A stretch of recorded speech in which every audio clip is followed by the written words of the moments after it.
Hi. How are we all doing?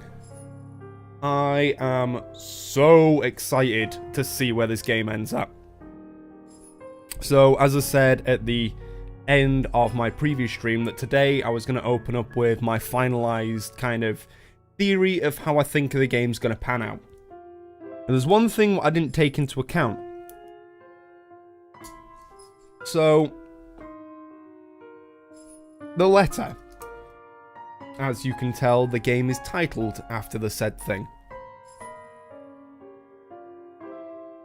We don't actually know who wrote the letter.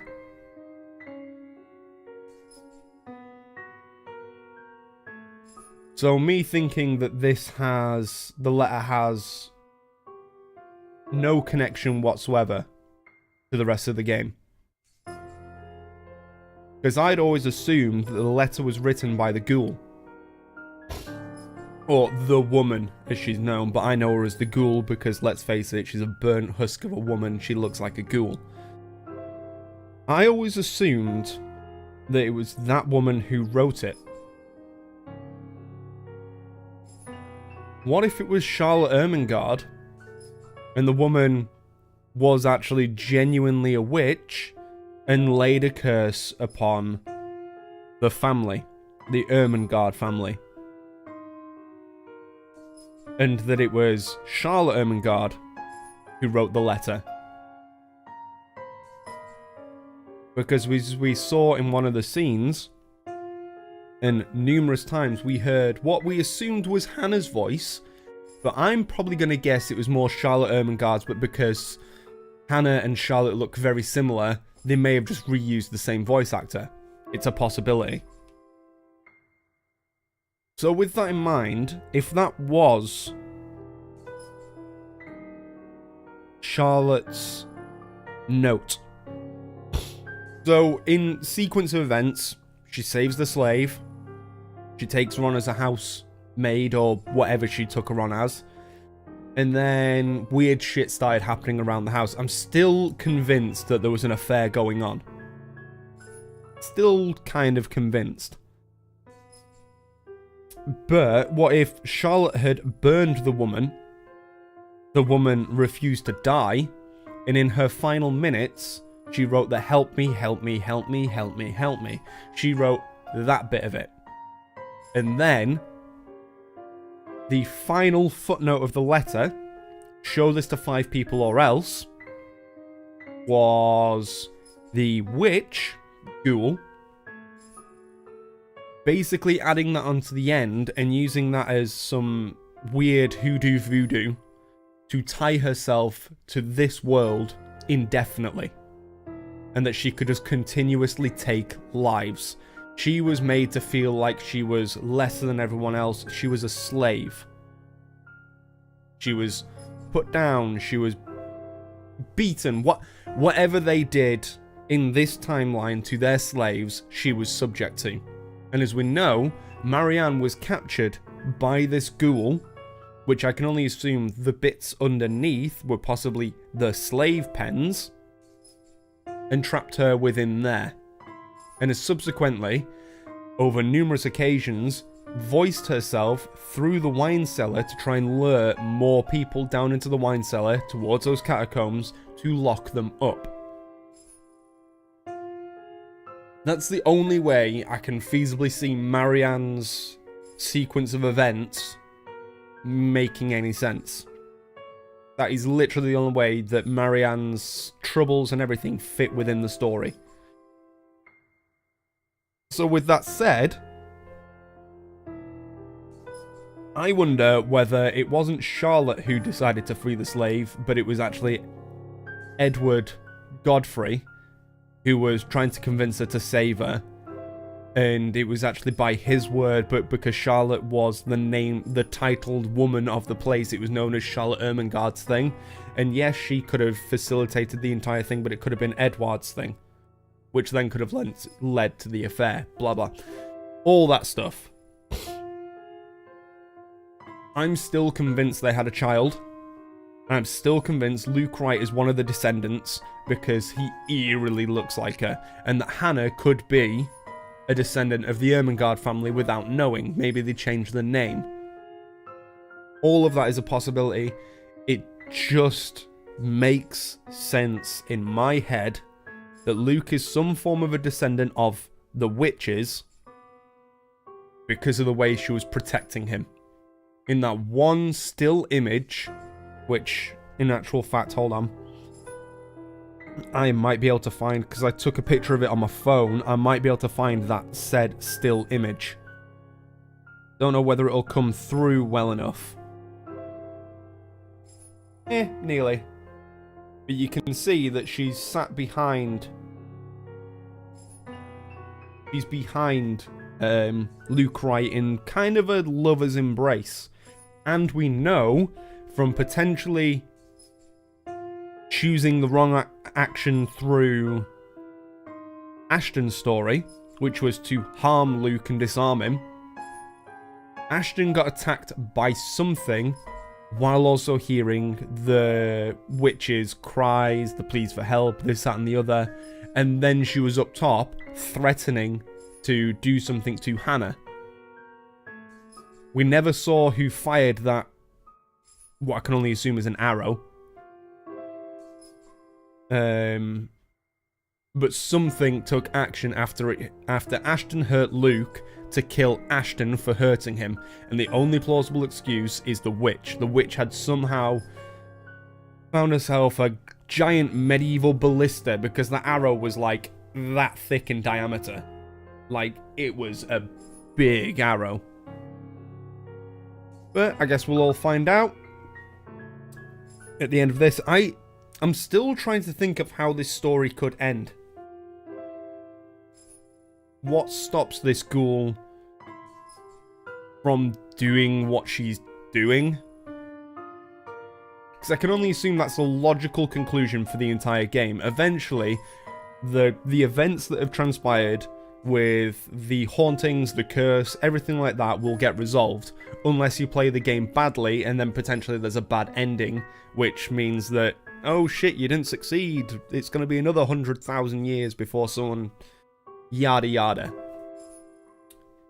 I just don't know how it's going to happen. Hey Doc, how you doing? Which witch is which? The Wicked Witch, that's which. So... we are in Luke's story. So, as I was saying with the arrow, look at the size of the arrow, because I did it from that save point. That was where I save scummed and did the two options. One of them led to Ashton dying, one of them led to Ashton surviving. That arrow came from something. Let's load that game file, just to make sure that nothing's changed. We've now got the profile on Luke. Lucille Mitchell Luke Wright. President and CEO. He's British. He's an atheist. Privately tutored. Likes bread pudding, dog, wine and absinthe. Well, that's no surprise. Piano playing, daffodils, money, women and power. All of them are no surprise whatsoever. And sorry for the weird green screen eye. I still need to get new glasses. There was a prostitute's son. He spent most of his childhood roaming around the streets begging and pickpocketing to avoid going home. Home meant a too drunk mother and her equally drunk clients. I thought he was born into a...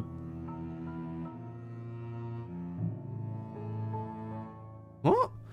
That meant he was always in trouble in one form or another. Nothing was done to correct it until a sober moment his mother found out about the abuse and promised to take better care of her son. Luke was happy for a while, but his mother's bad habits led to an early grave and left him orphaned until his biological father, a businessman with no legitimate heir, sought him out. He was trained to inherit Wright Enterprises. I almost called it Wayne Enterprises for a second then. But along the way, he got mixed up with illegal activities that put the company in a bad spot after his assistant ran off with a large sum of dirty money. Bankruptcy would have been inevitable if he hadn't married Hannah. I wonder whether this is supposed to kind of echo the part of my theory that the woman the witch, the ghoul, whatever she's officially titled, had a son or a child with the lord of the house, and that's what led to the burning, blah blah blah. I wonder if this is supposed to like subconsciously mirror everything that went on. And also within the timeline, November the 1st, let's just double check. Yep, we saw all that. My favourite ever fight ever happened. A taser and a rolling pin. Perfect. They did all that.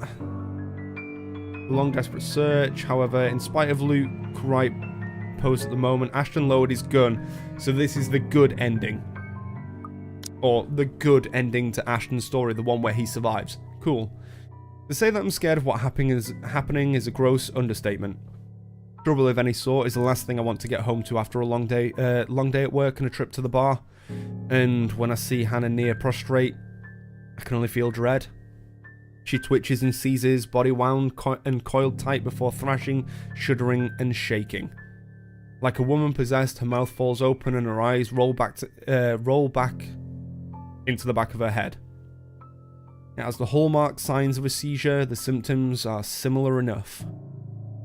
And that knowledge, the fact that I know this, only makes me feel worse. Any anger I caused by our disagreement on parting ways, no matter how temporary she claimed it would be, disappeared. The alcohol-induced daze that I felt was brushed aside as I ran to help her. None of that mattered at that moment. Yeah, so the story picks up. I assumed the story was going to pick up where the cliffhanger went, but it didn't. It's now on the 29th, if I remember rightly. Yeah, where they discussed having a break. So it's now the 29th. It's 3 days away from the haunting. Or the issues with the mansion. So let's see where this goes. But to hold her close is all I can do while she thrashes about. I know this is wrong, that I'm not supposed to hold her down, yet I do out of instinct, reflex even. I'm terrified of hurting her, but I see no other way to keep Hannah from hurting herself. It takes a lot to keep myself from running off to get help when she needs me here. And it takes everything I have to keep myself intact. When she says my name, I realise that the seizures have stopped, but that doesn't make the dread go away. Please. What happened here? Who did this to you? I don't know. I'm so sorry. The sight of her tear-streaked face is enough to twist the knife in. Doesn't it help that I'm as lost as she is right now, and all I can say is... Shh, it's alright. You're safe now, Hannah. Hannah. You're safe now. It takes a bit to go through the house with my inebriated self.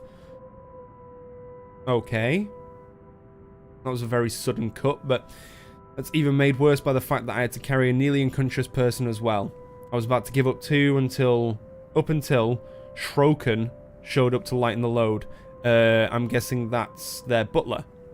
He quietly takes her away from me without question and brings her up to the bedroom. And me? Well, I couldn't bring myself to follow. Not right now. Not while I'm drunk and rattled by what had transpired. It's a miracle I was able to help at all. So here I am, sulking in the parlour chair with a glass of wine in hand. I can't even remember what particular vintage it is, and I practically do not care right now. Because when you're already drunk and still have problems, even more alcohol should help. Alcohol. Of course, the butler chooses now to appear and be unhelpful. You know what actually solves all problems? Death. But it is not recommended. We also know from the end of the story that he tried to kill Ashton. And that potentially he's basically Luke's right-hand man and hitman. Alcohol isn't a true solution either. It's worked well enough for me. I like to believe that I get my best ideas when I'm thoroughly hammered. Not everyone might agree, but they really can't do anything about it, can they? With a fuck ton of money comes great power, sometimes responsibility. And with that responsibility comes a lot of reasons to get drunk. Of course, I can just tell responsibility to sod off. And if I was feeling reckless, and Christ, I must be really drunk if I'm thinking in circles. I just need something to focus on, and I should be How fine. is she? Is she alright? I love how he immediately goes from, I'm the posh gentleman from England who's the greatest businessman that has ever lived, blah blah blah, to shut you manta.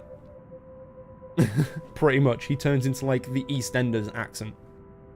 If panic crept into my voice at the question, I don't let it show. It would be a show of weakness to be so frazzled to show so much concern over a woman who is going to put me aside. I need to learn how to read again. People like him who work for me, I trust with business but not myself, neither with that. Only Hannah has come so close. Only she has truly seen the man beneath the facade. Only her actions can wound me so. Sleeping. Aside from a few bumps and bruises, she seems to be fine. But if I may ask, what happened? I was in the gardens when I heard screaming. Did you... No, it wasn't me. I'm quick to be on the defensive. I may be capable of a lot of horrible things, but I'd never harm her, of all people, no matter how angry I might become. I would never lay a hand on her to hurt her. I didn't do anything. I wouldn't do anything like that. I don't even have a reason to. You don't consider her wanting to be a part as reason? The voice acting for Luke being drunk's pretty hilarious. It isn't. Well, it is. I don't want to talk about it right now. But what happens was I got home. She was seasoned in the kitchens. Is she ill? Not that kind of doctor. But I've already scheduled your physician for a house call tomorrow morning. Look, she's got a kid.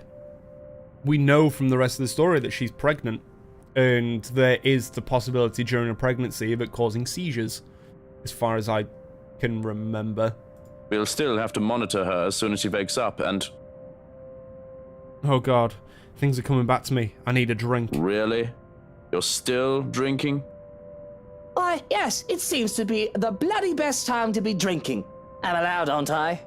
Yeah, it doesn't really seem like the best time to be drinking, Luke, when your wife, who's pregnant, just had a seizure. After all, I've just found my wife having a seizure, and I shouldn't give two shits about it. Not when she's about to leave me. But I do. Goodness, I do. A big, generous gulp just makes it so that the taste of cherries, raspberries, and strawberries wash over my tongue, the thing too sweet considering its deceptively earthy aroma. Someone Vineyard Seasoned Red isn't really something to scoff at. I've had many good memories with this particular drink. This particular bottle, in fact, was a gift. It serves the purpose Lady Clairno had given it to me for, to forget. Weird French names. All the same, whether I took a bottle or a Pinot Noir, it is just a means to an end. I'll probably have to finish the whole bottle to get drunker than I am already. But no, she doesn't need to be taken care of. If she wants her time apart, she'll have it. It'll break my heart just to let her go, but she deserves this much, doesn't she? We both deserve this much. She's had her uses. She's done a lot for me in the 7 years we've been together. I pursued her at first for the money. It was supposed to be strictly business. There might have been a time or two when I considered taking her out of the picture so that I can do with the money as I please. Oh, you fucking dirty man. I had planned to manipulate her, and I feel horrible thinking about it. But along the way, I had changed, if only for her. Perhaps my father would scoff, tell me I've gone soft. Maybe I have. Does it matter? 7 long years. Had its ups and downs, and it certainly hasn't been a perfect marriage. We've had our fights, who hasn't? But those small moments we could just laugh and be our happy selves were always magical. They made all the years worth it, and I've seen many more years to come. Where did I go wrong? I've loved only 2 women in my life. Mother dear, bless her soul, and Hannah, who has been my sunshine for so long. Losing her, I fear that I might become more like my father. Had Damien Wright stayed with Mother, or any of the numerous women he's had a child with, would he have been less of an embittered shell of a man? Would having a darling love in his life made him a better person? Perhaps it's a bias of me to doubt so. I don't think I can ever see the old man in a favourable light. I'm just surprised that you're not afraid. She might be leaving with delicate information. So, all the way through the game, everyone's had this picture of Luke Wright in their head. That he's just a guy born into power. He abuses the power. Blah, blah, blah. And there's Luke Wright. He's essentially the baddie. But through everything what he's been, like, through everything in his life, clearly it's done some damage. But it seems like it was his father who turned him into this kind of person. And delicate information. Oh, she might know something. But if she hasn't done anything with the knowledge for this long, I don't think she would do anything now. If she had even an inkling of what I've done, what I'm capable of, she'll know it's not a good idea. Hana's a smart woman. Smart, kind, hardworking, generous, loyal. I can go on and wax poetic about her if I have any talent with the stuff. Why don't you sit down and have a drink with me? Don't worry, it's not poisoned or anything. Lonely? Oh, I suppose there's no harm. With a shake of my head, I procure another glass and pour some red wine. Watching the red liquid is fascinating all on its own, with my muddled brain that I barely notice sloshing some of it and staining my suit. It'll be an utter bugger to clean, so I'm glad that isn't my problem. Handing it over, I can't help but look at the ceiling and let out a sigh. My eyes, damp, glaze over, though I won't let it go further than that. Raising my own glass for a toast, I clear my throat. We drink to... Do we really need a reason to? The world is messed up. War, terrorism, famine, poverty, loved ones and love lost. The world is a cesspool. Might as well be drunk if we're going to drown in it. A bit less eloquent than your usual speeches, but zum Wohl. A sip. A gulp. Refill. Rinse and repeat until the bottle of Veln has barely a fifth left. Must have drunk most of it because I barely see Shrogan taking a sip after his first glass. Certainly feels that way. I don't even think I can stand up, let alone walk. I am legless. My mind just feels so funny and everything else is equally hilarious. Bloody hell, I think I can make out faces of a bald man on the wallpapers. Okay then, with the butler also standing up, he looks like a skyscraper from where I'm seated. Jesus Christ, I have Sasquatch as a butler. I have a great alcohol tolerance, so this, seeing how I'm giggling, seen as I'm a giggling wreck right now, I assume really bad. If there is any sober part left to me, it would probably shrivel up and die just thinking of the hangover that'll come in the morning. But I can't help but get distracted at the sight of the moonlight peeking through the curtains, shiny and shimmery, and absolutely splendid. Even if the night brought calm, it is the moon that has always enamored me, so he's a werewolf. It is a second sun, but just as beautiful as my sunshine. I want to go out and look at the moon. Mommy, I can't feel my legs.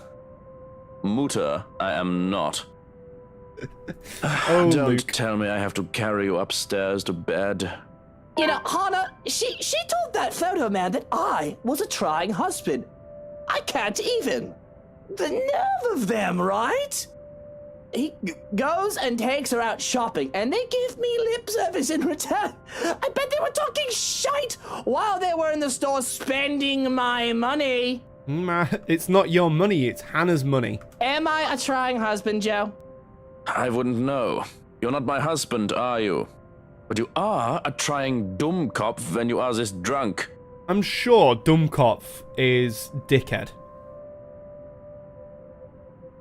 But, oh, Oracle of Google. K-O-P-F. Dummkopf. Fool. I was a little off the mark, but you know. I didn't even do nothing. I did my best to behave decent. Whiskey and Mint are just good friends, that's all. And that Rochelle woman's baby isn't mine. Yes, Whiskey and Mint are just good friends that you were trying to bang. I swear I wouldn't. I couldn't love any other woman than Hannah. Hannah must be so tired. I'm a brat, aren't I? She said as such. I don't want Hannah to leave me, Joe. Oh God, she's the love of my life, you know? I'm a shy human being without her. I should... Flowers. Lots and lots of flowers. That's not gonna fix a relationship. All of the flowers. Enough to make the Queen's Gardens look like a fucking dumpster fire in comparison. All well and good, but you are not achieving any of that while you are lying on the carpet. Now, if you could lift your skinny ass and work with me. 1, 2, 3. But I don't want to go to bed. The moon is so pretty tonight. I've had my fair share of putting up with my girlfriend in this state. I should just let you sleep on the ground, Bratwurst. Tomorrow and tomorrow and tomorrow creeps in this petty pace from day to day. Come on, Mommy, wake up. I want to be in that play. Mommy, wake up. You promised that you'd help me practice my lines today. The auditions are tomorrow, so I have to practice. Did he find his mum dead? To the last syllable of recorded time. And all our yesterdays have lighted fools the way to Dusty. Mummy, are you all... Jesus. Holy shit, he found his mother dead. Ugh. Choke back a scream when I wake up in a cold sweat. My heart pounding in my ears, it takes a while to remember where I am. In the dark and cold of the room, one can fault me for not feeling ill at ease. It isn't as bright as the penthouse, and the renovations did little to change how old it feels. We've been here for less than a week. It'll take a bit more time to adjust. It's hard to feel cozy though when I'm bloody freezing. Nudging the lump of fabric next to me, I sigh. It's cold. Don't hug the sheets, Hannah. Why are you still in your suit? She always did this, though. It hardly bothers me. Growing up, I was lucky to have something to use as a mattress. I'm not the one who grew up accustomed to Egyptian cotton with a thread count of 800. Besides, the warmth that Hannah exudes on her own is usually enough to keep me sleeping through the night. The temperature tonight must be something else with how chilly it is right now. I must be considerate, after all the poor dear is ill, though I loathe to think about what had just transpired. Don't make me pull those sheets off you. That blanket is large enough to cover an elephant. You need to share. It takes a while. What was that, honey? Apologies. I'm just in the loo, so if you can give me a moment. Who the fuck's in the bed next to him?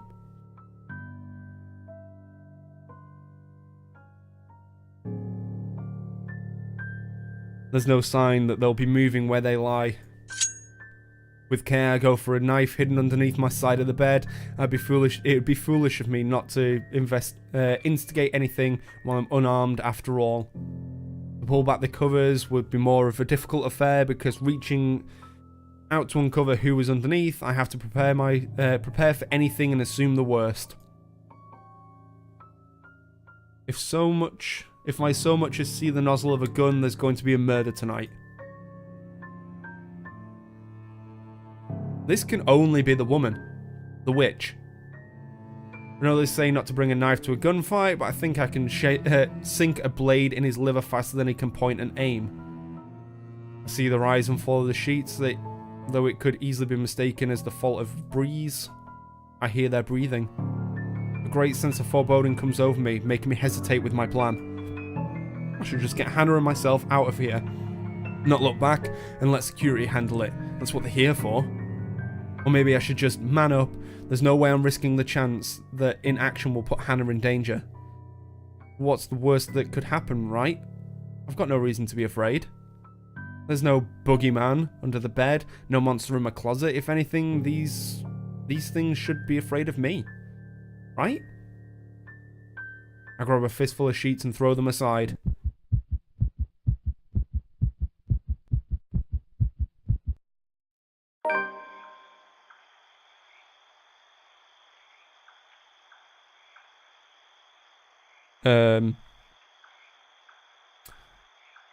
That was definitely something. Nothing. So it can literally just disappear at will. Interesting. Nothing but a bunch of pillows stare back at me. Must be my imagination. I'd rather not think I'm going mad. Could very well be the stress getting to me and this drama with Hannah. I've been doing well all these years, all things considered. One sec.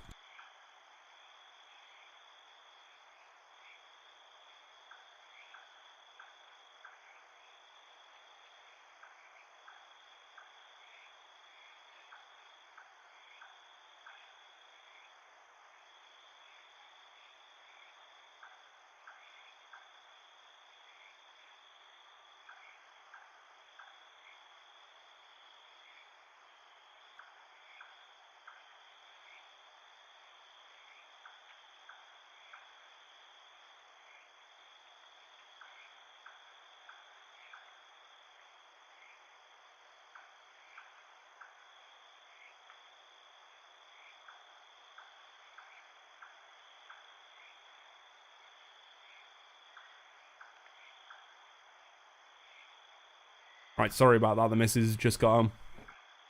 And I was just telling her that apparently she turned off the timer on the boiler, which is set for the heating, because it's been having a few issues, so... I've been doing so well all these years, all things considered. I guess I do have a breaking point. Still, the world goes on even if one cannot, and I must go along with it. Suppose a day off or two wouldn't hurt. Rest, aside from a few hours of sleep, will be welcome, more than.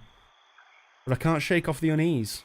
I dare say that I feel afraid, irrationally so, that something will come creeping and crawling from under the bed, even as I lay back down and close my eyes.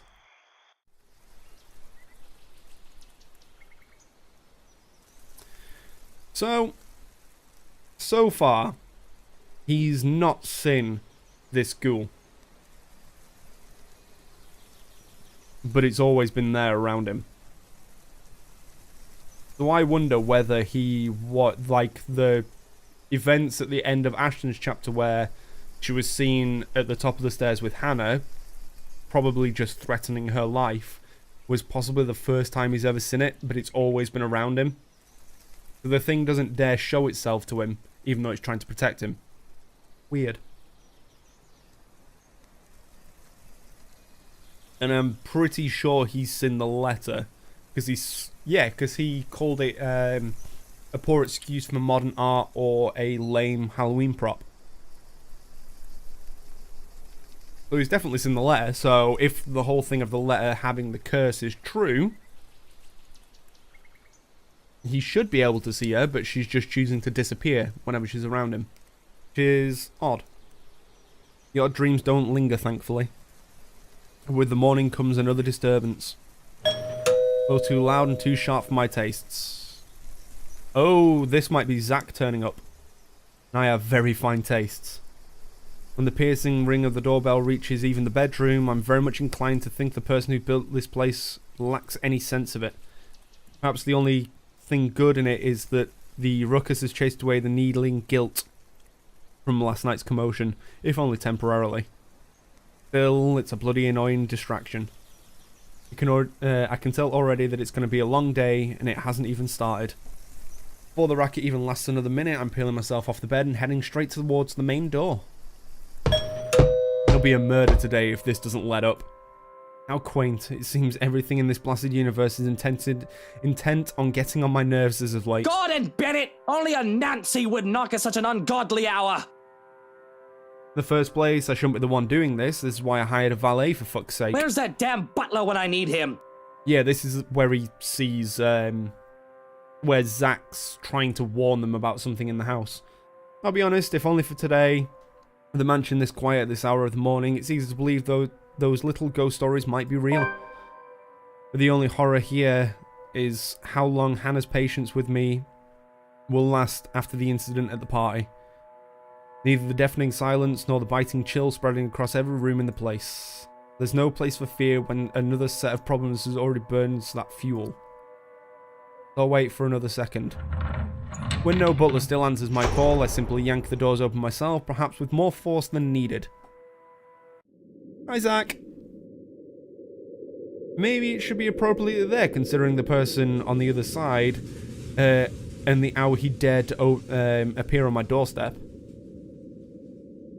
Even someone with half a brain knows not to disturb anyone this early.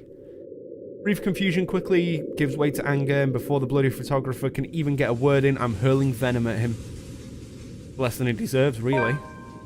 Hannah will disapprove, scold me for treating the man with such disrespect if she hears me right now. She seems fond of him, after all, treats him like a friend she's known for years. But she's not here, isn't she? What she doesn't know... You! Again! It's bloody 6 in the morning! What the hell is it now? Listen, sir, I know this is not a good time. Oh, it's not a good time! Did you even check the clock before coming here? I bet you didn't! This is still my home. My rules also apply to this place as much as Hannah's do. As simple as that. Unlike you, the ones living in this house need to sleep. Just so happens it's also a person I will never take a liking to. No need for remorse. Come back when people are actually awake, or I'll call security on you. He continues shouting even as I slam the door in his face.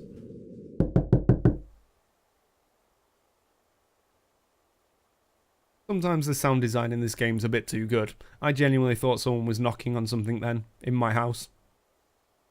Whoops. Some nonsense about the news lately, though I don't understand most of it. However, with the closed doors muffling better part of it, and with no ears to listen, his triad doesn't last too long. Eventually he leaves and silence once again fills the room as it should.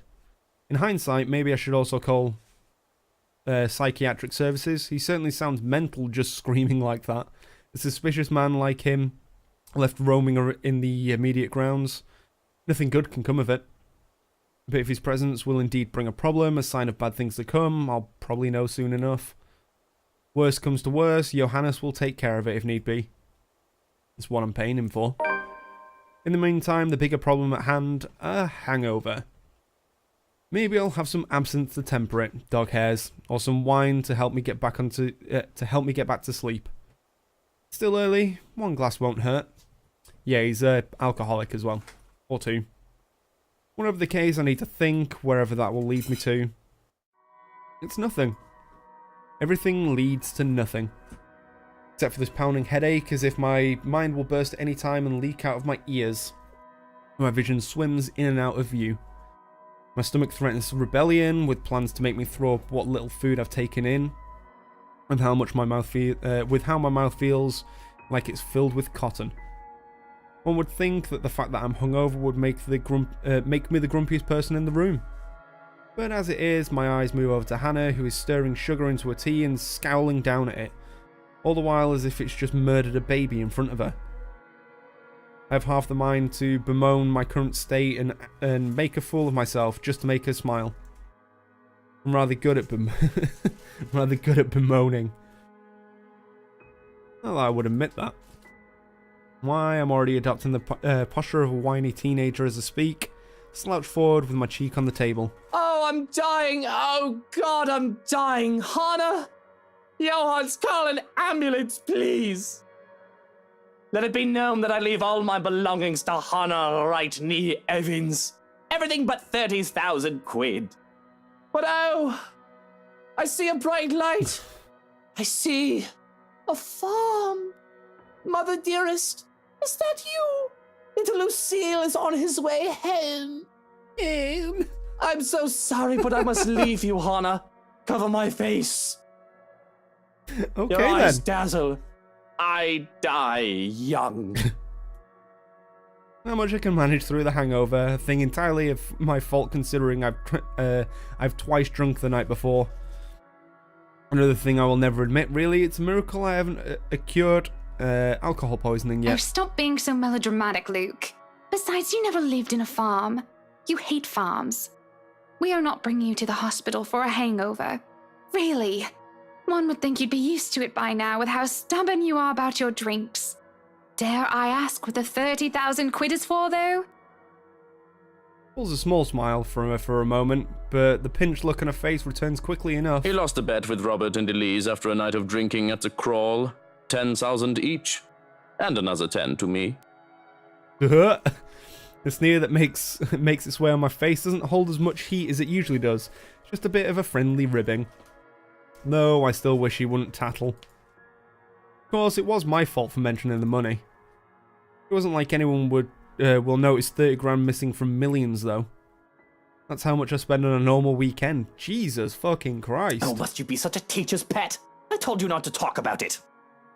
I'm having second thoughts about moving to the penthouse.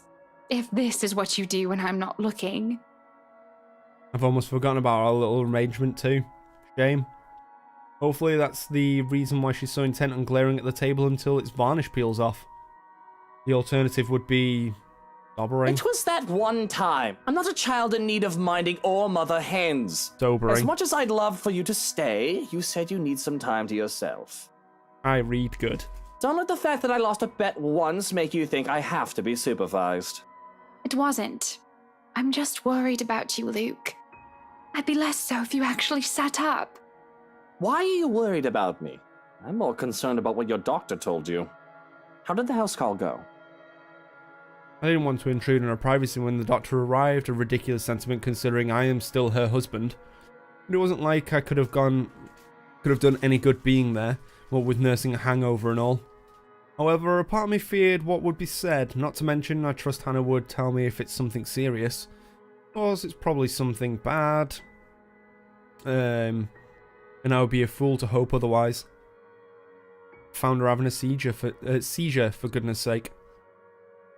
Should have rushed her to the hospital as soon as she woke, but it was her insistence that kept me at bay. Cup of tea finds itself in my hands, an attempt to appease me, no doubt. But I don't bother to drink it, let alone look up. If anything, I just press my forehead on the table and hide the childish pout on my lips. Not that this is any better. It was fine. The physician took some of my blood, and he scheduled me for a few lab tests tomorrow morning. I've already called for a driver and attendant to accompany me, so there's no need for you to worry. And what? You'll just be leaving me behind then? And I don't think you should be going anywhere alone. You hate hospitals even more than you hate farms, Luke. And Kylie's coming for your play date tomorrow, remember? Oh yeah. Relax. I'm taking Johans with me if it makes you feel better. Herr Dr. Hobbs asked that I keep her under observation for the time being. Naturally, I'll be reporting my findings at the hospital. Sitting up, I run a finger over the rim of my teacup and mull it over. I do hate the bloody place. I thought hiring Johannes would have been enough for me to avoid the place. Apparently not. Bloody doctors and bloody sick people, I don't want to catch anything contagious. I can't even tell crying people to shut up if they get too annoying, respecting their grief, my arse. Luke really is just a dick. Save for a life and death situation, I'd rather avoid the mass graveyard that hid behind the sterile air and white tiles. I guess you two can go without me. But I can't believe how naturally you two conspire behind my back. Don't expect my help if those bloody doctors bleed you two dry. Vampires, every single one of them. Not as bad as lawyers and politicians, but close enough. You do know Carly will be upset when she finds out you're not here tomorrow. She'll be happy enough to spend time with her fairy godfather, I'm sure.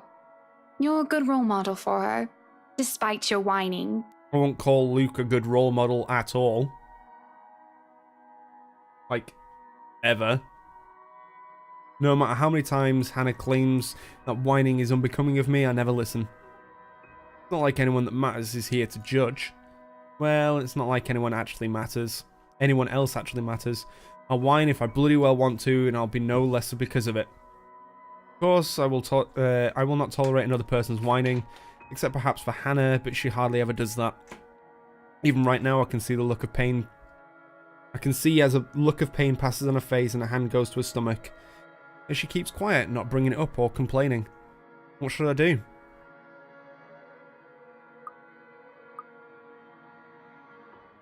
Are you alright? Should we be concerned? maybe we should bring you to the hospital now. I just feel a little queasy, that's all. A bit more tea in me, maybe some more sleep, and I'll be right as rain. Because she's pregnant. I spent a lot of time around people who lie for a living, and I can't help but feel that there's more to it than just that. Maybe it is just as she says, and I'm overthinking it. But I trust Hannah. Trust Hannah will fess up before things can get any worse.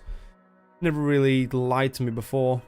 Nothing big, at least. If you're sure, I'm just worried. You'll tell me if anything is wrong, right? You do know you can still trust me. That I do still care about you. I know that. I'm just going to be moving out soon. Even if it is for a short while, you won't always be there for me. Did you finish packing before you... I understand if you haven't, and I won't blame you if you've changed your mind after what happened. You can stay until you feel better. I'm still moving. It isn't like you can't visit to check up on me. Although that does somewhat defeat the point. Luke, I'm a big girl. I'm going to get a checkup tomorrow, take whatever pills they tell me to get, and get over it. See this little boob jiggle as well. You really don't need to worry. I'm fine. Oh, I do so hate those words. I hide my scowl behind, by taking a sip of the tea, fighting off the urge to hurl the cup at the wall. I'm fine, she says. A lie. Apparently the sour disposition I have, one not entirely born from my hungover, is still obvious. Not saying a word, Hannah puts her hand on mine and squeezes it tight. Her hands are cold and clammy, her grip is weak. I can see the small tremors that run along her shoulders and the paleness of her cheeks. She has yet to recover from what happened to her. She's not fine. And I'm not either. Fine. I don't need to like it, but fine. Ugh. I don't think either of us really like it. But I do think it is for the best.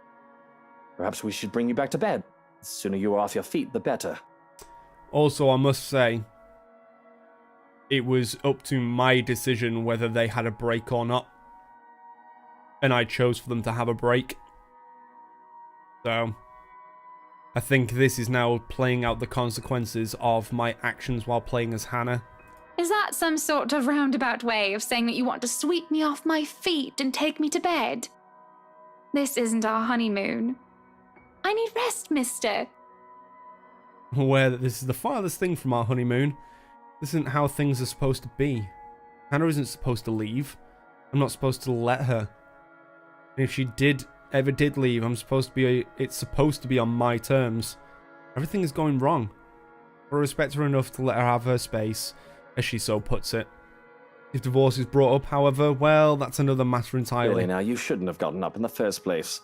Breakfast in bed exists for a reason. Come on then, back to bed you go. Are you going to carry me to bed then?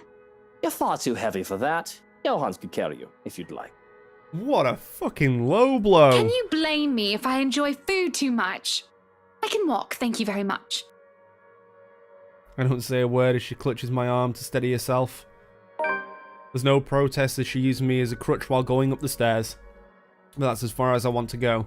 Judging by the light blush on Hannah's face, she's already gotten self-conscious about it too. Johans, look after her, and you stay in bed. I just need to go out. I'll have plenty of time to be lonely in the mansion by myself when Hannah moves out. For now, I can go and stretch my legs, fresh air and all that.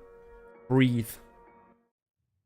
Grey skies loom over in the horizon, though the sun fights for every precious minute it gets to stay.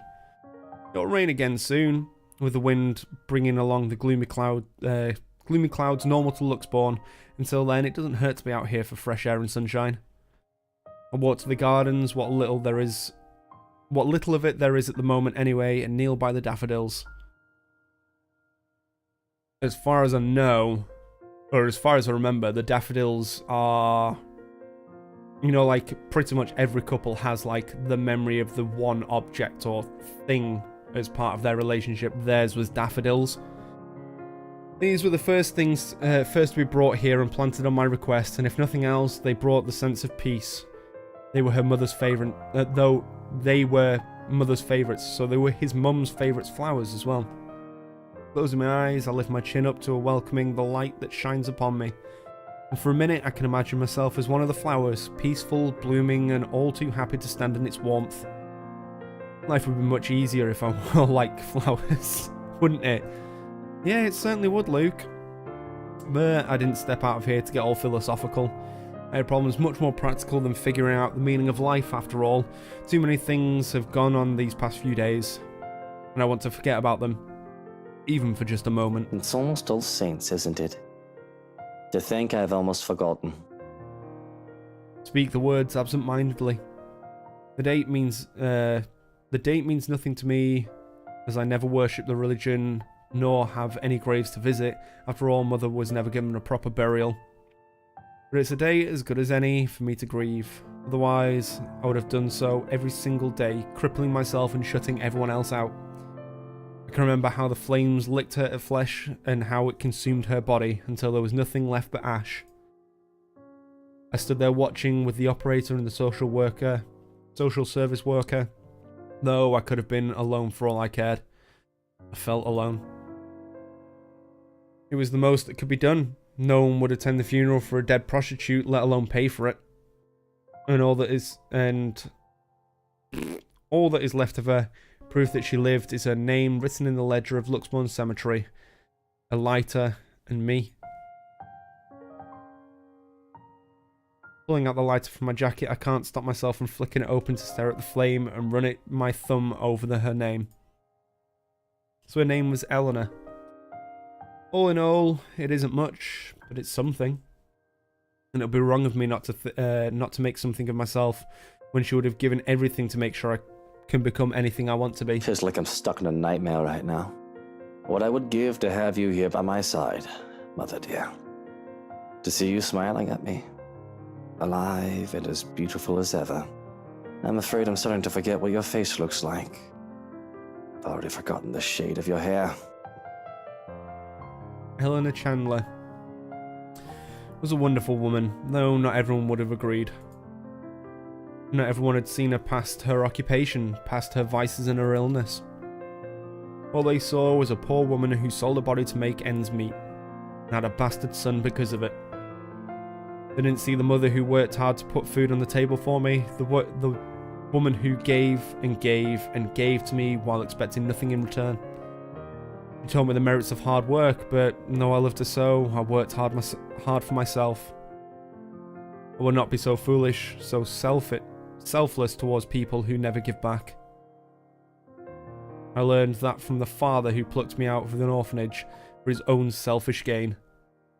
I pocket the lighter before I can feel the urge to actually set anything ablaze. Considering my close proximity to the flowers, they would be the most likely victim of arson. Just the thought itself is blasphemous. Nevertheless, it doesn't save them from being picked, just enough to make a bouquet of the things in honor of Eleanor. Would you be proud of me if you saw me now, Mother? Maybe. I wonder. Little side tangent. In the story, it's established that he doesn't want kids. I wonder how much of his past, the fact that he was once orphaned and everything like that, and all the life experience he's gone through, shaped his opinion on having kids.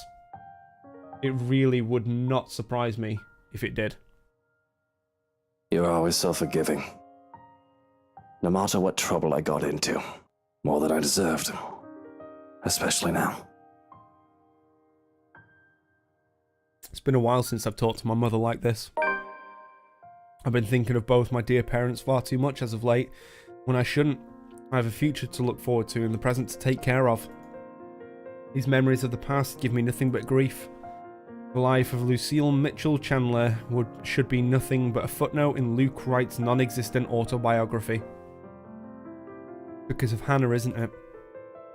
I worry that she is all too much like Mother, that it scares me. And the thought that I'm turning into my father is even more so. But even if history is so set to repeat itself, I'm not a child anymore. Content to sit aside, unable to do anything to help, and too experienced to think that the worst wouldn't happen. I have money to buy the best medicines and doctors if needs be. She'll get better. She has to. And once we're over this little bump in the road, I can stop worrying. All will be right with the world. Unfortunately, my time alone is cut short, though. I think those flowers look beautiful, my lord. The parlor, the room where the lady stays for her tea, it could certainly use some.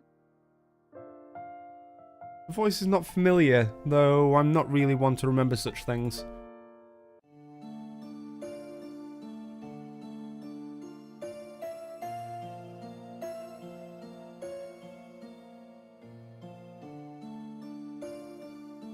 There's the necklace. The necklace which is in the opening. And from the opening, we know that this woman, right here, is the witch. There's a specific scene where lightning cracks, and you get that, you know, the kind of flickering image of the person of what they usually do of this is the person they were, but this is the person they are now. Kind of the flickering between the two states, and then it cuts with her attire and she's completely burned without skin. The same ghoul. So he has seen the ghoul before, but she never presented herself in that way. She's presented herself as she was. Interesting. Going with her attire, I would say that she's one of the housekeepers. Strange, considering I've sent all the staff but Johannes away.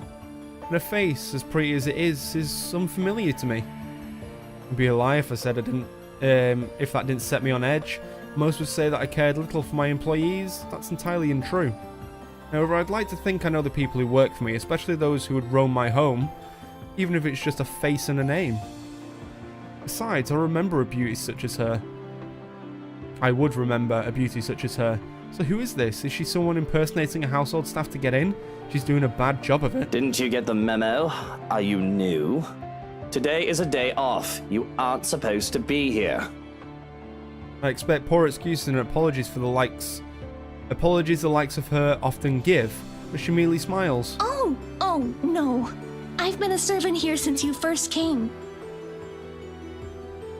And I see no sign of lying, nor hear it in her words, yet they can't be true. But I find that I feel like I can relax.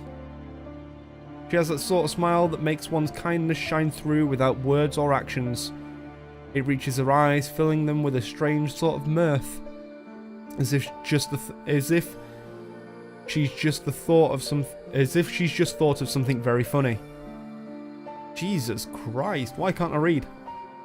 Perhaps, had it been any other person, I would have interpreted it as a deceitful grin. But the curl of her lips and the shine in her eyes are too soft to hold any malice. Well, you haven't seen her when she's ghouling people. She takes my silence as a sign that she can continue. And it's not like I feel any urgency to stop her. I'm not really in the mood for company, but I'm not adverse to it at the moment either. Entertaining a beauty like her, even for a little while, wouldn't hurt.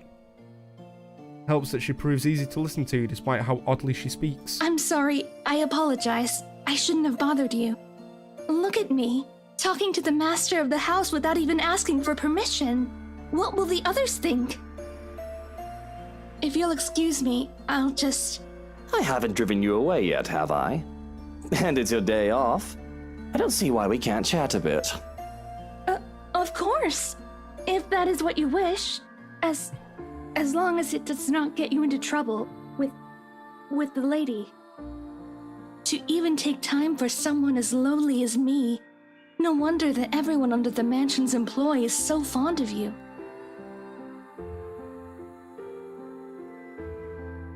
I think this is my theory. I think this is part of my theory ringing true.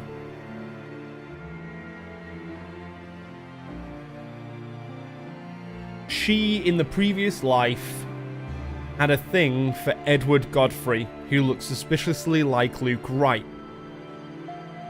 And she's like, oh, as long as it doesn't, it doesn't do anything with the woman of the house, as long as it doesn't make her feel uneasy, blah, blah, blah, because something must have happened that caused Charlotte Ermengarde to attack this woman. Though it should have no longer been a surprise to me. You have always been such a kind and loving lord.